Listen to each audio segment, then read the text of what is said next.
yung kagalingan na binigay po sa akin ni God. 13 years old po ako nung naoperahan po ako sa appendicitis. Actually, 50-50 po ako nung time na yon. Kasi po, paputok na po yung appendicitis. So it means, pag pumutok po siya, malalason po yung katawan ko and mamamatay po ako. Then, after nung operation na yon, 1 year after, naoperahan na naman po ako. I was 14 years old at that time. Yung unang opera ko po, nagka-komplikasyon po siya. So, nagbuhol po yung bituka ko. Kailangan po nilang ilabas lahat ng bituka ko sa katawan ko and paghiwalayin and ibalik po ulit sa loob. So, yung stitches ko po sa tiyan is 13 inches. Ganito po siya kalaki. Hanggang dito po. Then, after po na operation na yon, pabalik-balik po ako sa hospital. Parang naging hobby ko na po yung pagpunta sa hospital kasi kilala na po ako ng mga doktor, ng maintenance, ng janitor, ng nurses kasi halos buwan-buwan po, hindi ko na po mabilang sa kamay ko, sa kadaliri sa paa yung beses na napunta po ako sa hospital. Then, 2010 po, ayun po yung pinaka-last na operation na nangyari po sa akin. Pinutulan po ako ng bituka. Actually, 3 inches po siya. Pinagdugtong po nila kasi nagkabutas po yung bituka ko. Before po no, lagi po ako na hospital, lagi po akong sumusuka. Meron po akong NGT sa ilong, catheter, lahat po ng, dito po marami po akong tusok ng karayom kasi po hindi ko na po talaga mabilang yung beses na na-hospital po ako. Then, 2010 din po yun, may nag-akay po kay mama, tapos po meron pong dinala na Mama Mary sa bahay. Then, si mama po yung nag-akay sa akin, sa Paho pa po yun. After po nung time na yon, then every Sunday po, pupunta na po ako sa Paho. Napansin po namin ng family namin na after po nung nangyari yon, di na po ako na hospital. Ayun po yung pinaka-last na scene na pinaka-last na beses na sa hospital po ako, yung naputulan po ako ng bituka. Then after po noon, wala na po, hindi na po ako na hospital. Sobrang pagpapala po yung binigay sa amin ni God. Na doon sa lumang buhay ko, isa po akong happy-go-lucky lang na tao. May bisyo po akong sad. Sad kung tawagin dahil sigarilyo, sugal, alak, droga. Hindi lang po basta droga. Nagbebenta po ako ng droga, maliitan, hanggang sa lumaki na lumaki. Ang sarap po ng buhay nung mga panahon na yon para sa akin dahil hindi ko pa kilala ang Panginoon. Yun ang masarap na buhay ko noon dahil ang dali ng pera. Ang dali ng babae. Parang ang dali ng lahat. Sige, bisyo rito, bisyo ron, benta rito, benta ron. Hanggang sa dumating ang panahon na marami nang nasirang buhay, marami nang nasirang relasyon. Pati yung relasyon ko sa pamilya ko, muntik na masira. Dumating din yung time na may kumausap na sa akin pulis, nakakilalang pulis. Siguro nagmamalasakit dahil nung mga panahon na yun, pinapatay ng mga adik tsaka mga puser sa aming lugar. Siguro nga talaga na ako kailangan ko na rin magbago para maayos ko ang buhay ko, pati pamilya ko. Sumama po ako sa kumpare ko at ginawa niya po ako ng driver, security. Nung una, maayos ang buhay, nakakaiwas na ako. Siguro nga ito, mababago na rin ang buhay ko. Pero hindi pala dumating sa ganun dahil pagtagal-tagal ko ron, may nakilala akong mas malaking Lord na nagbalik uli sa akin sa dati kong bisyo. Naging masaya uli ako, marami ko ano-ano.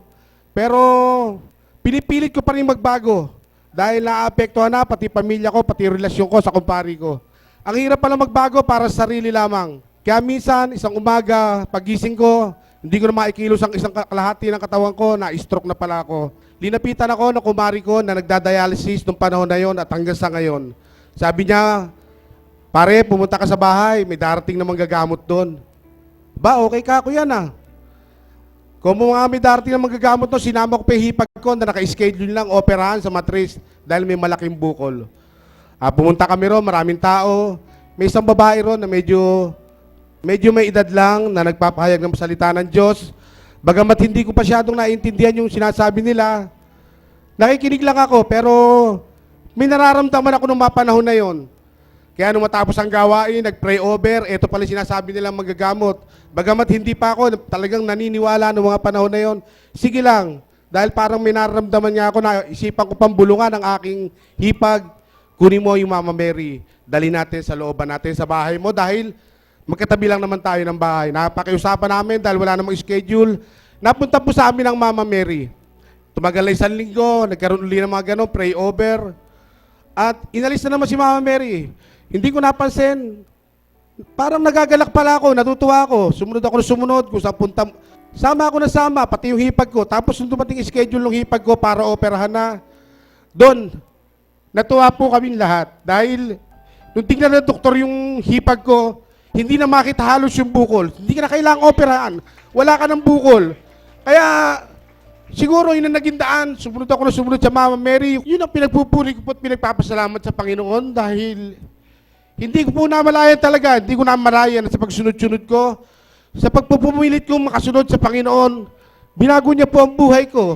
Glory be to the Father, to the Son, to the Holy Spirit, as it was in the beginning, is now, and ever shall be, world without end. Amen. In the name of the Father, and the Son, and the Holy Spirit. Amen. Palakpakan natin ang Diyos na buhay! Hallelujah! Hallelujah! Hallelujah! Hallelujah! Hallelujah! Hallelujah! Jesus! Jesus! Jesus! Jesus! Jesus! Jesus! Malakas sa palakpak sa ating Diyos na buhay! Woo! Gaano mang kalaki pala ang kasalanan na gagawa ng tao, handa ang Diyos magpatawad sa bawat isa. Amen. Pero may gagawin ka, kapatid. Hindi tatayo ka lang. Hindi upo ka lang. Kung hindi gaganap tayo para sa Diyos.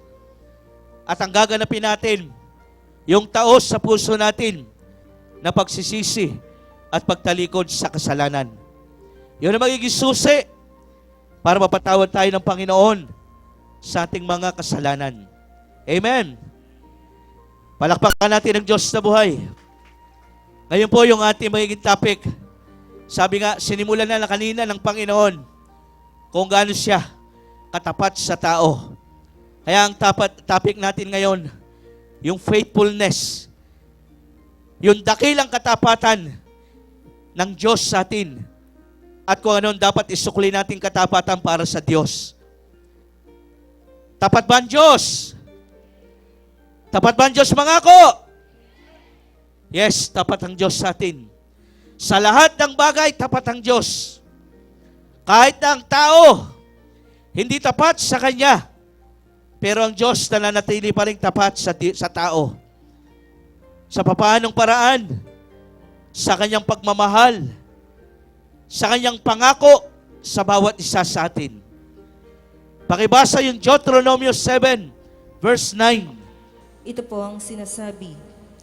Kaya't pakatatandaan ninyong si Yahweh na inyong Diyos ay Diyos, at siya ay Diyos na hindi marunong sumira sa pangako.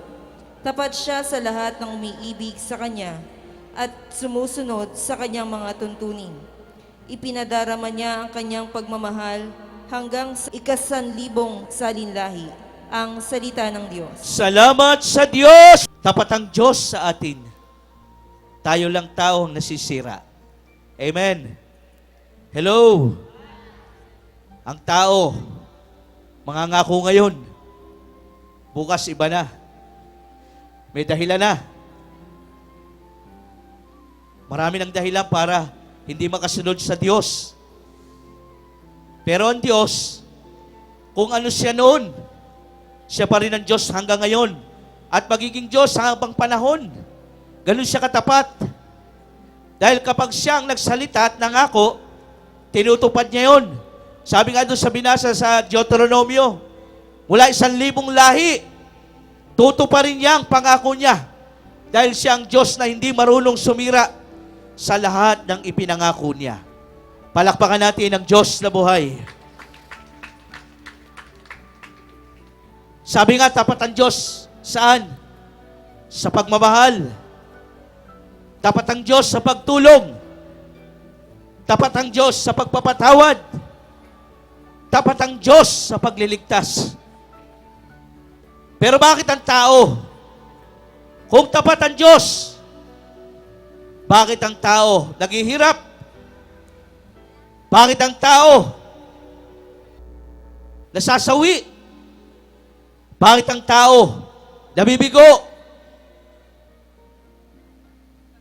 Sino ang may kasalanan?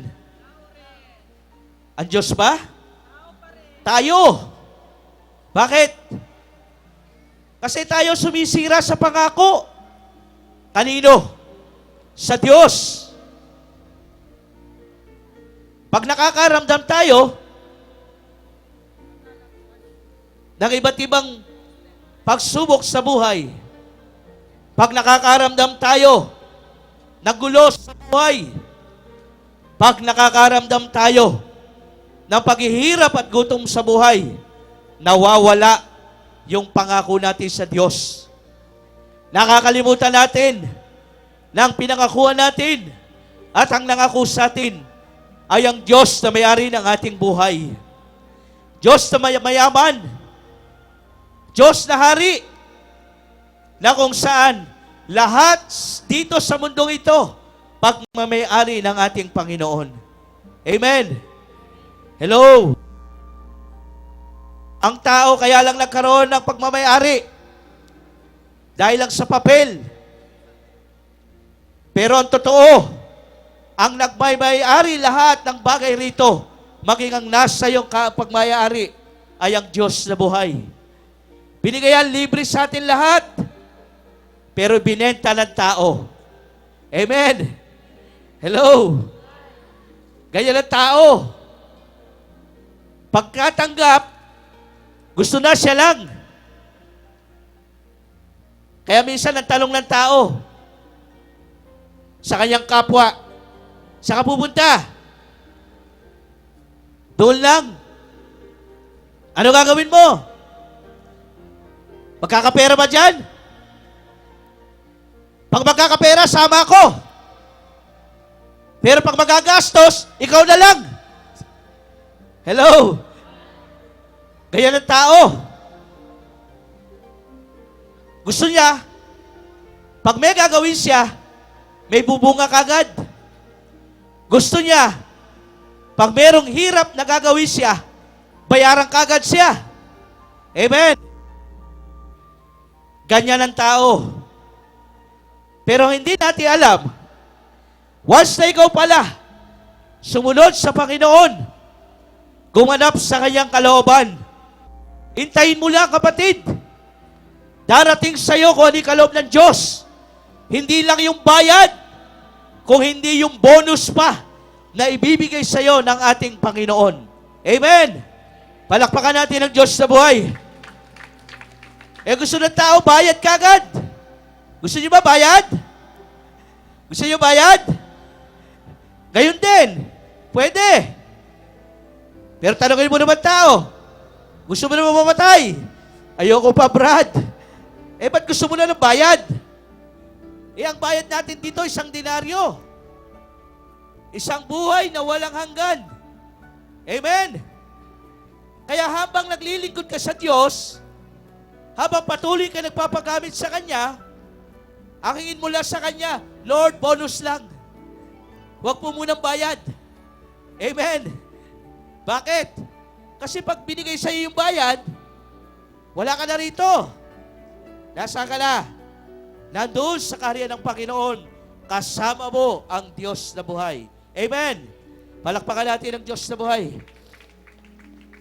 Kasi ganyan mangako ang Diyos. Ganyang katapat ang Diyos sa atin. Pag sinabi niya, winika niya, ito'y magkakatotoo sa atin. Bakit? Sapagat siya ang Diyos na hindi marunong sumira ng pangako sa bawat isa. Ngayon, tapat ang Diyos mangako sa atin. Tapat siyang magmahal. Tapat siyang magtutumulong. Tapat siyang magpatawad. At higit sa lahat, tapat siyang magsalita sa atin. Ang Diyos tapat mangako. Ang Diyos, pag nag-usap sa atin, Pag sinabi niyang babaguhin tayo ng Diyos. Huwag ka lang umangal. Amen. Hello. Mareklamo tao. Ang tao handa sumunod, pero marami hindi handang magtiis. Amen. Susunod ako, Brad, pero ayoko mainit. Susunod ako, Brad, pero ayoko malayo. Susunod ako, Brad, pero ayoko na nahihirapan. Hanggang saan ka susunod? Gusto mo pala maliwalas.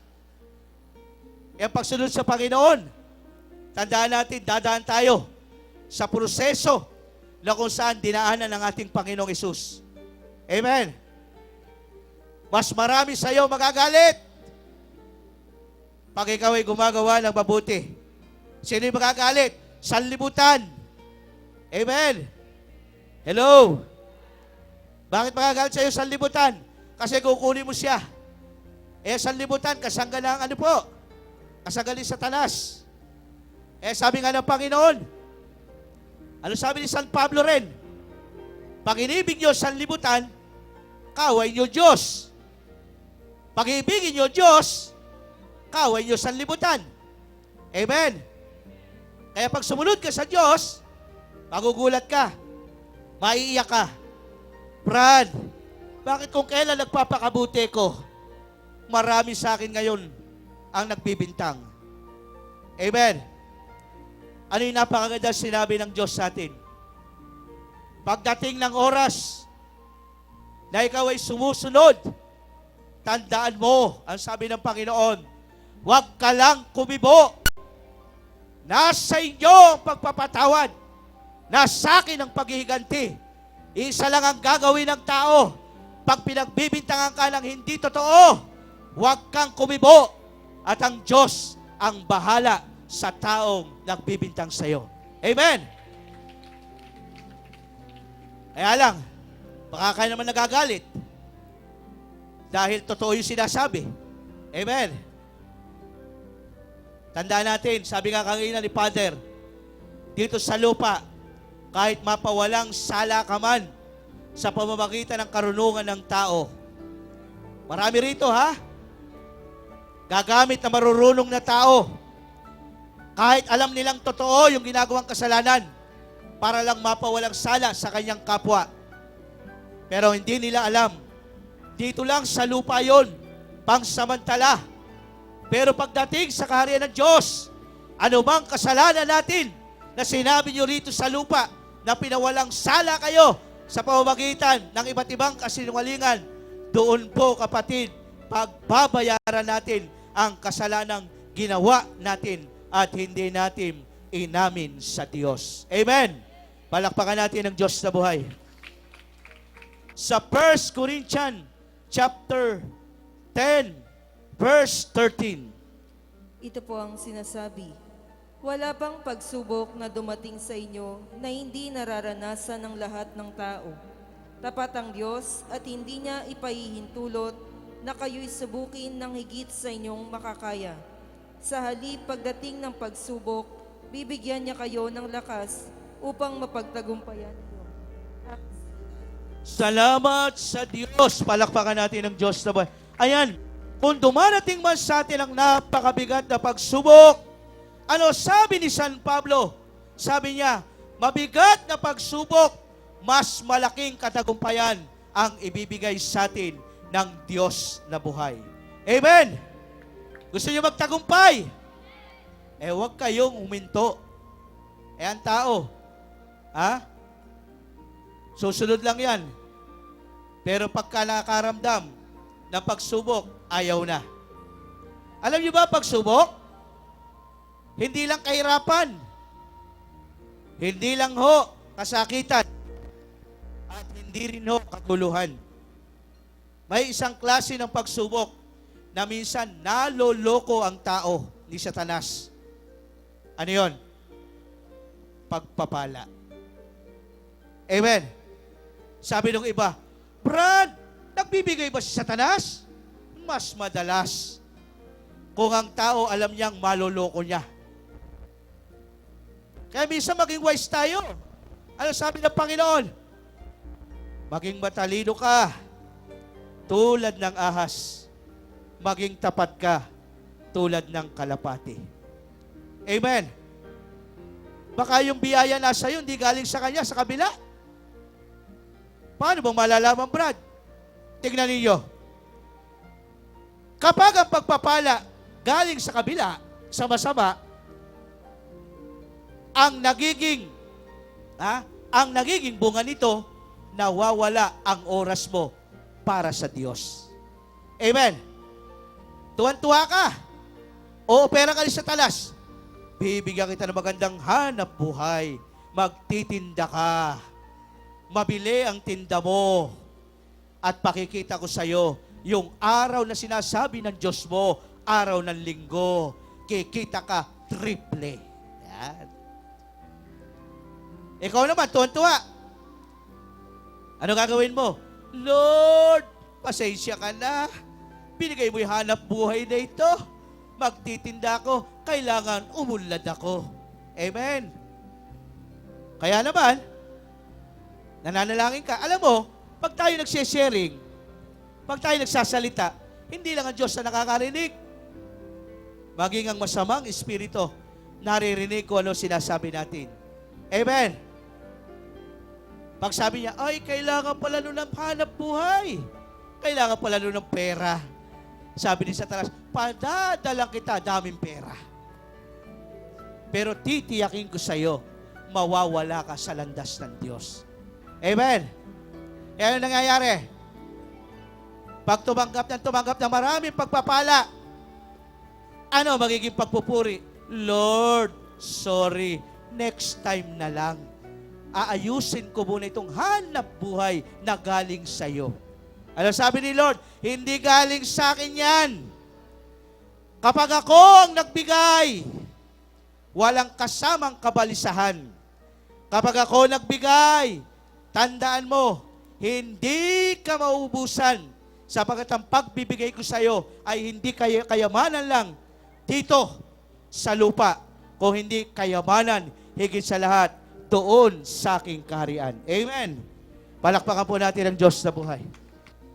Tayo, yung buhay, yung ano nyo ngayon, sasabihin nyo ngayon sa Diyos, Brad, kahit ngayong oras na ito, handa ako mamatay para sa Diyos. Pero sabi ng Panginoon, anak, hindi pa ngayon. Darating yung oras.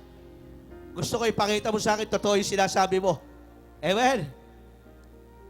Nahihilo ka pa nga lang, ayaw mo na umatin. Naiinitin ka pa lang, ayaw mo na umatin. Tapos sasabihin mo, Lord, buhay ko, ibibigay ko. Panginoon ko at Diyos ko. Hello?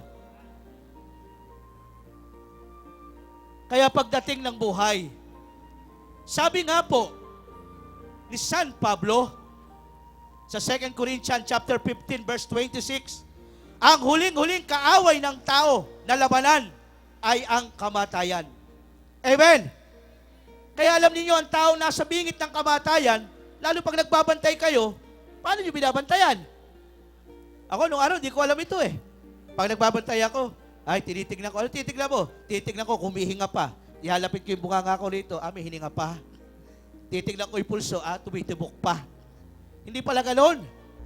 Ang pagbabantay pala sa taong malapit ng mamatay, ay yung pagpapaalala sa kanya ng ginawa sa kanya ng Diyos. Amen. Bubulungan mo. Sasabihin mo sa kanya, kapatid, mahal ka ng Diyos, huwag mong kalilimutan. Hindi ka pababayaan ng Diyos. Mahal ka niya hanggang sa kauli-ulian mo.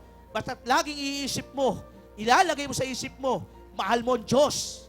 Tignan mo kapatid, yung tao na yan, hanggang sa kauli-uliang buhay niya, bandaan mo, yung pananampalataya na nasa kanya noon, hanggang sa kauli-ulian, na nawawalan siya ng pag-asa, mananatili sa kanya sapagkat binibigyan mo siya ng pag-asa na magkamit ng buhay na walang hanggan. Amen.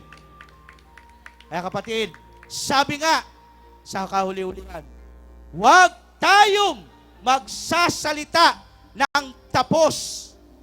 Gumawa tayo ng lubos. Amen. Hello. Tandaan natin yan. Huwag tayong magsasalita ng tapos. gumawa tayo ng lubos. Amen. Yan po ang hamon sa atin ng Diyos. Ang paglilingkod ay hindi pahabaan, paramihan, patagalan, kung hindi patapatan ng paglilingkod sa Diyos na buhay. Palakpakan natin ang Diyos na buhay. Awitin natin, Come, Holy Spirit.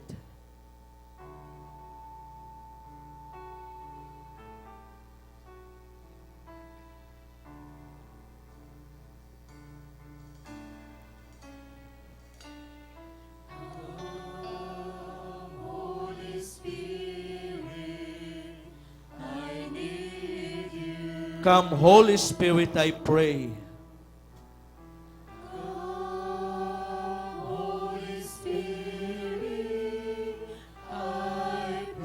Come with your strength and your power.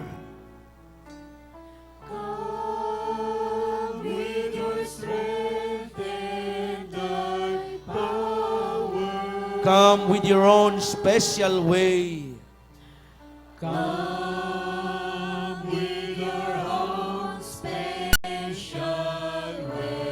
Come like a spring in the desert.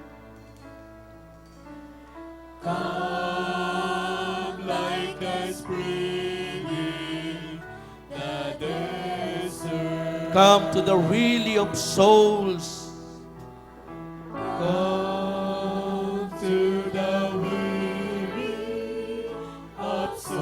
Lord, let your sweet healing power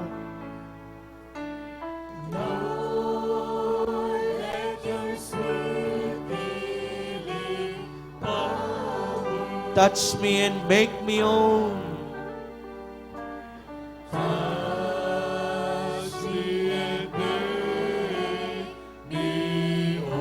Espiritu Santo,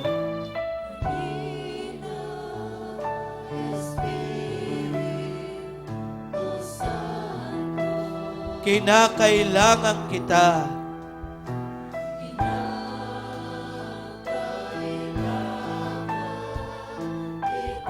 Sigla at lakas ng mahina.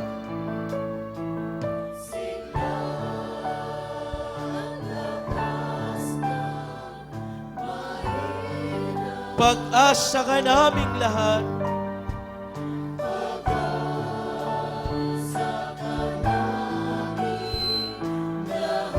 Glory be to the Father.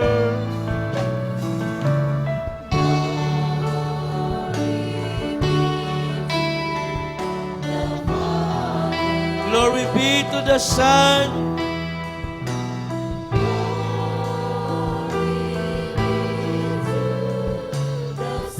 Glory be to the Spirit.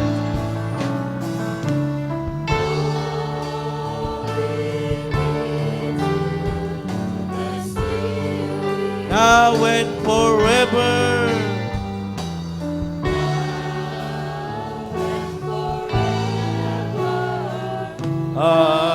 Amen. Lahat tayo'y magpuri sa ating Diyos na buhay. Hallelujah, hallelujah, hallelujah, hallelujah, hallelujah, hallelujah, hallelujah, hallelujah, hallelujah, hallelujah. Hallelujah, hallelujah, hallelujah, hallelujah, hallelujah, hallelujah, hallelujah, hallelujah, hallelujah. Hallelujah, hallelujah, hallelujah, hallelujah, hallelujah, hallelujah, hallelujah, hallelujah, hallelujah. Hallelujah, hallelujah, hallelujah, hallelujah, hallelujah, hallelujah, hallelujah, hallelujah, hallelujah. Hallelujah. Hallelujah. Hallelujah.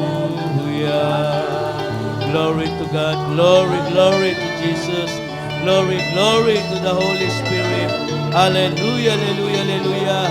Hallelujah, hallelujah, hallelujah. Hallelujah, hallelujah, hallelujah. Hallelujah, hallelujah, hallelujah, hallelujah. Hallelujah, hallelujah, hallelujah, hallelujah. Hallelujah, hallelujah, hallelujah, hallelujah. Hallelujah, hallelujah, hallelujah, hallelujah. Hallelujah. Hallelujah. Hallelujah.